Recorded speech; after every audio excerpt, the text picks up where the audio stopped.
अस्सलाम वालेकुम नाज़रीन, जैसा कि आपके इल्म में है कि सिंध भर में ज़्यादातर असामियों का ऐलान अब एसटीएस के थ्रू हो रहा है, तो इसलिए ये ज़रूरी है कि आपको ऑनलाइन इसका अप्लाई का तरीका आता हो।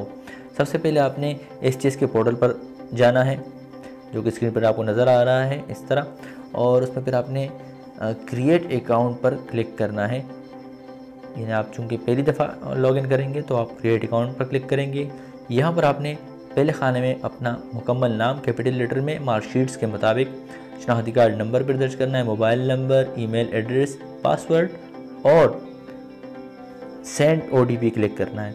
सेंड ओटीपी क्लिक करने के बाद आपके सामने ये विंडो आएगी जहाँ पर आपको मोबाइल पर 4 हिस्सों का कोड मौसूल हुआ होगा, वो यहाँ पर आपने दर्ज करना है, जहाँ पर ओटीपी कोड का खाना है। तो फिर आपके पास ये विंडो आ जाएगी, वहाँ पर आपने क्रिएट अकाउंट पर क्लिक करना है, तो आपका अकाउंट क्रिएट हो जाएगा।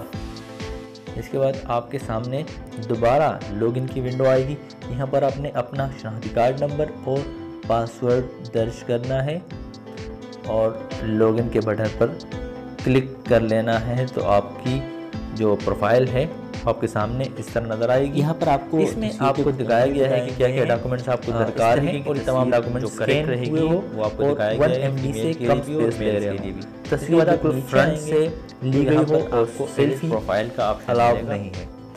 यहाँ पर आपने एडिट प्रोफाइल पर क्लिक करना है, तो आप एक नेक्स्ट विंडो में आएंगे जहाँ से आप अपनी मालूमात इसमें दर्ज कर पाएंगे, पर्सनल मालूमात, जहाँ पर आपका नाम होगा, शनाख्ती कार्ड नंबर, मोबाइल नंबर और इसमें आपका ईमेल एड्रेस, वल्दियत और गार्डियन नेम वगैरह, डेट ऑफ बर्थ, जिन्स के खाने में लड़के मेल और ख़वातीन फ़ीमेल का इंतखाब करेंगी, और अगर किसी भी किस्म की माजूरी हो तो उसका इंदराज आप करेंगे।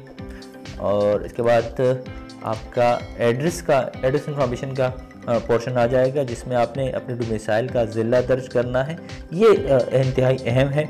और इसके बाद अपना टाउन या तालुका और यूनियन कौंसिल और डोमिसाइल के नंबर जो डोमिसाइल के ऊपर साइड पर दर्ज होते हैं वो नंबर आपने एंटर करना है। पीआरसी डी फॉर्म के नंबर दर्ज करने हैं, और जिस तारीख को वो बने हैं वो भी डोमिसाइल पर दर्ज होते हैं, वो आपने यहाँ दर्ज करने हैं।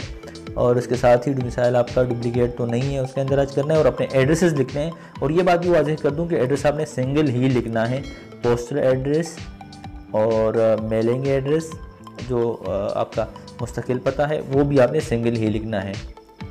अच्छा, यहाँ पर आप जब ये मुकम्मल कर लेंगे 7 लिख दबाने के बाद आपके पास राइट साइड में कुछ डॉक्यूमेंट्स अपलोड का ऑप्शन है, जहाँ पर आप अपनी तस्वीर, शनाख्ती कार्ड का फ्रंट और बैक साइड और तमाम डॉक्यूमेंट्स जो मांग रहे हैं, डोमिसाइल, पीआरसी वगैरह सब अपलोड करेंगे। इसके बाद आप अगले पोर्शन में आएंगे जो कि एजुकेशन के हवाले से है। यहाँ पर आपने अपनी डिग्री का इंदराज करना है, आपकी तालीम मैट्रिक से शुरू करेंगे और उसके बाद हायर डिग्रीज तक चलते जाएंगे। और इसी तरह आप अपने पासिंग ईयर, रोल नंबर वगैरह, बोर्ड का इंदराज और मार्क्स की परसेंटेज वगैरह दर्ज करने के बाद उसकी फ़ाइल भी अपलोड करना यहाँ पर ज़रूरी है, मार्कशीट की। इसके बाद आप अगले पोर्शन में आएंगे तो यहाँ पर पुलिस में अप्लाई के लिए, अगर आप ड्राइवर के लिए अप्लाई कर रहे हैं तो ड्राइविंग लाइसेंस की डिटेल भी देना ज़रूरी है, वरना फ़िटनेस की तो लाजमी ही है दोनों अप्लाईज़ के लिए। तो यहाँ पर आप अपने कद का इंदराज करेंगे कि आपका कद, हाइट कितनी है, और चेस्ट का इंदराज करेंगे यानी छाती की चौड़ाई कितनी है। इसके बाद आप अगले मरहले में आएंगे कि आपने इस वक्त कौन कौन सी जॉब्स आई हुई हैं जिसमें आप अप्लाई करना चाहते हैं। ये जॉब की फ़हरिस्त आ गई एक्टिव जॉब लिस्ट में, और उसमें हमने BDC वाला क्लिक करने के बाद हमारे पास 2 ऑप्शन आए, हेड कांस्टेबल का और कांस्टेबल का।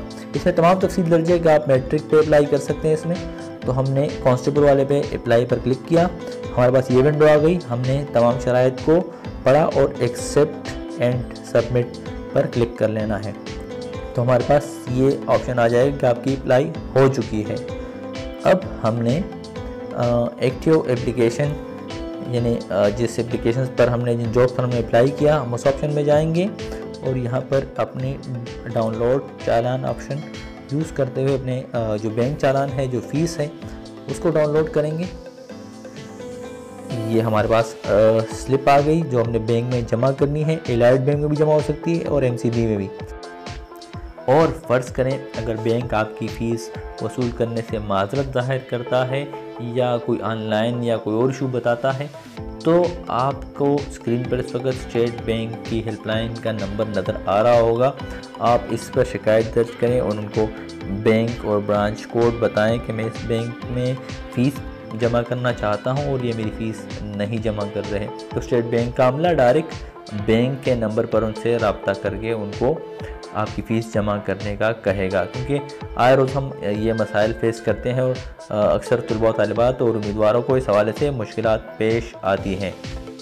ऑनलाइन अप्लाई का ये तरीक़ाकार STS के ज़रिए आने वाली तमाम जॉब्स के लिए है, चाहे वो टीचिंग की हो या किसी और महकमे की। मज़ीद आपको इस हवाले से मालूमात दरकार हो तो हमें कमेंट्स में लिखें, हम आपको गाइड करने की कोशिश करेंगे। देखते रहिए सी न्यूज़ उर्दू और हमारा चैनल सब्सक्राइब करना ना भूलें।